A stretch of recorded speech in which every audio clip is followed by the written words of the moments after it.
Olá! Bom dia, boa tarde, boa noite, meu nome é Ricardo, seja muito bem-vindo ao canal Rick Videoaulas. Depois de uns 2 meses aí, ou mais, acho 3, a gente volta com vídeos novos, com vídeos extraordinários. Ricardo, você está falando que seu vídeo é maravilhoso? Não necessariamente, você pode achar, eu acho que vai ficar uma maravilha, mas extraordinária no sentido de que são assuntos novos e não os cortes que a gente vinha fazendo ultimamente, né? E hoje, por votação lá no meu Instagram, aliás, para você ficar a par de data de vídeo, de atraso de vídeo, de adiamento de vídeo, de votação para tema de vídeo, me segue lá no Instagram, @RickVideoaulas. Hoje a gente vai falar sobre a política interna do Segundo Reinado, então o Império de Dom Pedro II. A gente vai falar sobre como que ele virou imperador, né, mais para dar uma contextualizada, então o golpe de maioridade, depois vamos falar do parlamento às avessas, vamos falar também sobre a Revolução Praieira, que se liga a um outro vídeo que nós fizemos, e vamos concluir falando sobre o gabinete de conciliação, que foi uma coisa que foi bem marcante no governo de Dom Pedro II. E é isso aí, eu já peço para você, por favor, se inscreva no canal, botãozinho vermelho, inscrever-se, clicou, ficou branco, inscrito, quer dizer que você está inscrito. Estou muito feliz de voltar a gravar vídeo de vez mesmo, com conteúdo que eu ainda não trouxe para o canal. E é isso aí, então vamos logo pro vídeo, porque hoje é dia da política interna do Segundo Reinado.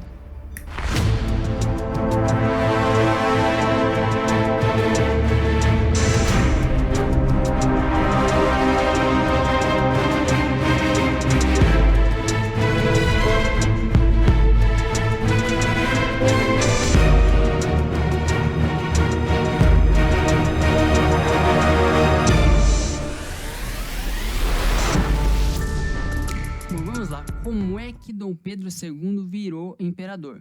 Vamos lembrar, o Dom Pedro I foi para Portugal lá e daí ficaram os regentes, teve diferentes formas de governo, isso a gente pode ver em outro vídeo, né? Aqui a gente não está fazendo necessariamente uma coisa cronológica, mas basicamente é o seguinte, quando o pai dele abdicou do trono, ele era uma criança, ele tinha acho que uns 5 anos, então ele não podia governar. Enquanto isso, vieram os regentes. E daí ele só poderia assumir quando ele tivesse 18 anos. O Dom Pedrinho II, lá quando ele tivesse 18 anos, ele poderia assumir o posto de imperador do Brasil.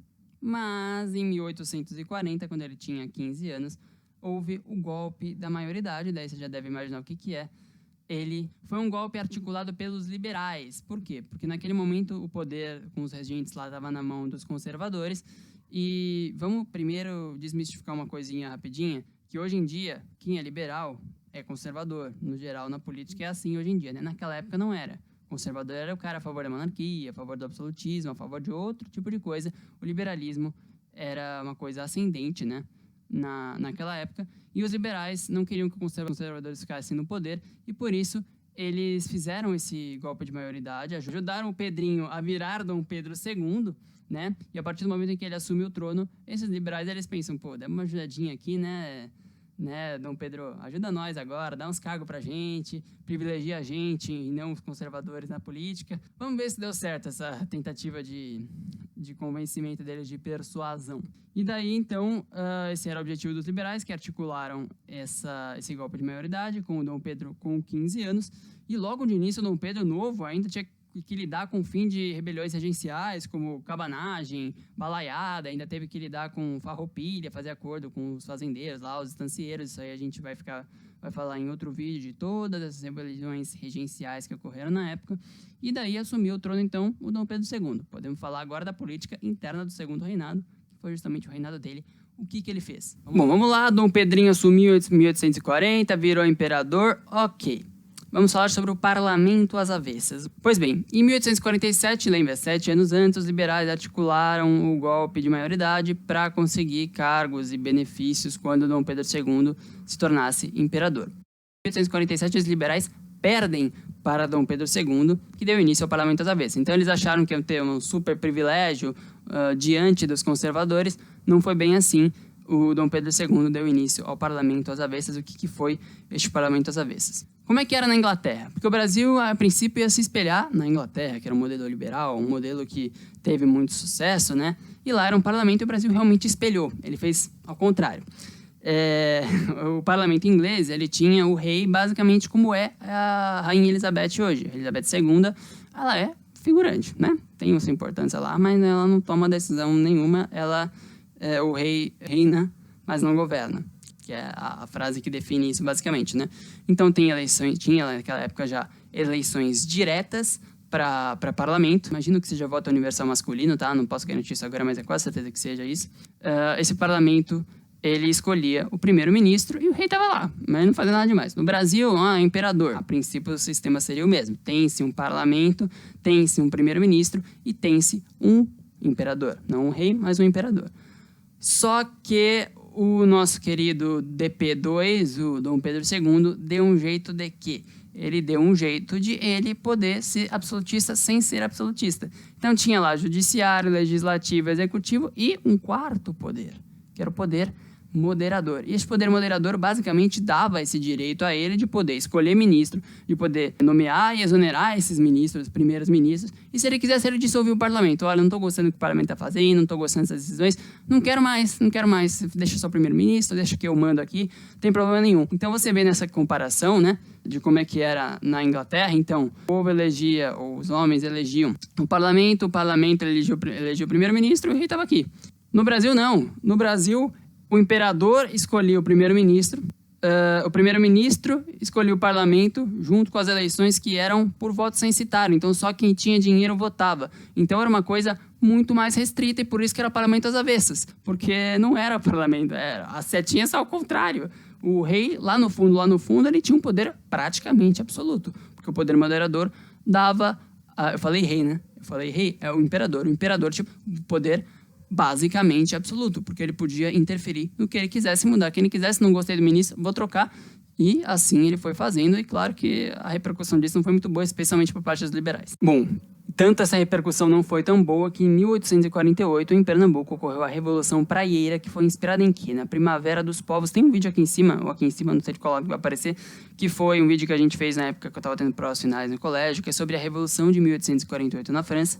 Essa, por sua vez, influenciou a Primavera dos Povos. Foram vários movimentos de caráter liberal e socialista, mas especialmente liberal, que se espalharam pela Europa e pelo mundo, incluindo no Brasil. E no Brasil era um movimento liberal que aconteceu em Pernambuco. E o que foi? Basicamente um movimento liberal contra os latifundiários, que eram os proprietários de terra lá, né, que eram conservadores. Então, liberal versus conservador, essa disputa da época, mais uma vez, e que era uma coisa a favor da reforma agrária. Então, provavelmente os liberais pensam, eu tenho dinheiro para comprar terra, vai ficar com esse cara aqui que não produz tanto, não valoriza tanto o trabalho, que eram os ideais, são os ideais liberais até hoje. E aí, em 1849, acontece um Manifesto ao Mundo, que foi basicamente um documento que pregava várias coisas. Então, voto universal masculino, porque naquela época era censitário, só quem tinha dinheiro votava, então era a alta camada da sociedade do Brasil que votava. Pregava a liberdade de imprensa e, detalhe, fim do poder moderador.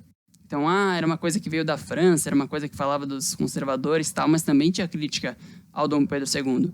Porque, claro, a gente, liberal, ajudou ele a crescer, ajudou ele a chegar no poder, ele vai lá, rompe com a gente e ainda cria uma coisa que ele pode escolher os ministros, ele pode escolher o parlamento. Aí não. Aí eu quero que tenha o fim desse poder moderador, porque o cara está sendo praticamente absolutista e isso vai contra o que crê um liberal, certo? Os liberais imaginavam que ia ser um parlamento à la Inglaterra, acabou sendo parlamento à la Brasil, às avessas. Bom, diante de todo esse conflito, conservadores, liberais, e ele lá no meio, porque o Dom Pedro ele era neutro, antes ele virar imperador, né? Ele era neutro e os liberais me ajudaram, aí eu não ajudei muito eles ficaram bravinhos. Vamos fazer um negócio, vamos fazer uma conciliação, vamos fazer um gabinete de conciliação em 1853, portanto, 5 anos depois da Revolução Praieira e 6 anos depois da derrota dos liberais para ele faz o gabinete de conciliação, que era basicamente, ele alternava entre conservadores e liberais no poder. Não era ele o cara que tinha o poder moderador, não era que ele escolhia o primeiro-ministro? Pois bem, ele ia alternando. Uma hora ele botava o ministro conservador, outra hora ele botava o ministro liberal, e assim ele ia agradando. Não dá para agradar todo mundo. Ele conseguiu agradar bastante, assim, até os liberais e conservadores. E por isso que, como o que todos eles ansiavam, o que conservadores e liberais ansiavam, era poder. Eles queriam poder, eles queriam influência, eles queriam ser beneficiados pelo Dom Pedro II, e por isso que surge a expressão farinha do mesmo saco, e também nada mais conservador do que um liberal no poder, porque basicamente era a mesma coisa. Eles iam alternando o tempo inteiro, era o Dom Pedro II que escolhia, todos eles queriam a mesma coisa, que era poder, né? De maneiras diferentes, mas todos eles queriam poder. E assim, por isso que o governo de Dom Pedro II, o final acaba não sendo. O final acaba sendo uma coisa mais turbulenta. Acaba sendo marcado muito por uma estabilidade. Porque, de certo modo, ele conseguiu acalmar os ânimos, conseguiu deixar uma coisa... bom, eu vou aqui alternando entre os dois lados, e, de certo modo, ele conseguiu manter isso por um tempo. Bom, e por hoje é só, eu gostei muito de poder voltar a gravar vídeo novo, com temas novos, que eu não trouxe aqui pro canal ainda. Na semana que vem a gente ainda vai decidir o tema, pra isso me segue lá no Instagram, por favor, @HenriqueVideoaulas. Também se inscreva no canal, já falei. Se você gostou do vídeo, deixa o like, por favor, joinha pra cima. Esse vídeo aqui deu trabalho pra fazer, não tô reciclando igual os últimos, não. Se não gostou, pode dar o dislike, mas comenta alguma coisa, me fala, Ricardo, eu não gostei disso, não gostei daquilo, pra eu melhorar para as próximas vezes, tá bom? Também compartilha com aquele seu amigo que tá estudando pra escola, pra vestibular, ou que só gosta de história mesmo, ou que só quer me ajudar, que é o mais legal de tudo, né? E é isso aí, muito obrigado por assistir, eu ia falar, então vamos logo pro vídeo. Até a semana que vem. Valeu!